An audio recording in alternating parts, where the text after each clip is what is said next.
Bro, நேற்று நீங்கள் கேட்டிருந்தீங்க, பர்சனலாக கேட்டிருந்தீங்க. நான் உங்கள்கிட்ட இதை தெளிவாக எல்லாருக்கும் தெரிகிற மாதிரியே சொல்கிறேன்.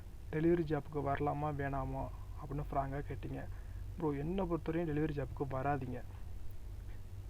உங்களுக்கு மற்ற ஃபீல்டு எதுவுமே அந்தளவுக்கு தெரியாது ப்ரோ. நான் அந்தளவுக்கு படிக்கலை, நான் இதுக்கு தான் வரணும், இதில் தான் கொஞ்சம் நல்லா சம்பாதிக்கலாம் அப்படின்னா ஓகே ப்ரோ, வாங்க, நல்ல கவனமாக வேலையை பாருங்கள், நல்லபடியாக சம்பாதிங்க, வேணான்னு சொல்லலை. ஆனால் அதே அளவுக்கு இதையும் தெரிஞ்சுக்கோங்க, துபாயில் அதிகமான அளவு ஆக்சிடெண்ட் ஆகுறது பைக் ரைடர்ஸ் தான். அதிகமாக ஆக்சிடெண்ட் ஆகிற பைக்கு மட்டும்தான். ஓகேங்களா?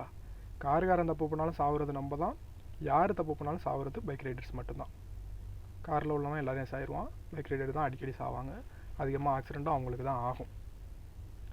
அதனால் இதை தெரிஞ்சுக்கிட்டு இந்த வேலைக்கு வாங்க, சம்பாதிக்கலாம். அதை பற்றி நான் கேரண்டி தரேன், சம்பாதிக்கலாம், நல்லபடியாக சம்பாதிக்கலாம். ஆனால் லைட்டாக கவனம் மிஸ் ஆனிச்சுன்னா உயிர் போயிடும். அதெல்லாம் யோசிச்சுக்கிட்டு இந்த வேலைக்கு வாங்க. இந்த மாதிரி வீடியோவை பார்த்துட்டு சப்ஸ்கிரைப் பண்ணுங்கள், லைக் பண்ணுங்கள். ஏதாச்சும் டவுட் இருந்துச்சுன்னா என்கிட்ட கேளுங்க, நான் உங்களுக்கு கிளியர் பண்ணுறேன்.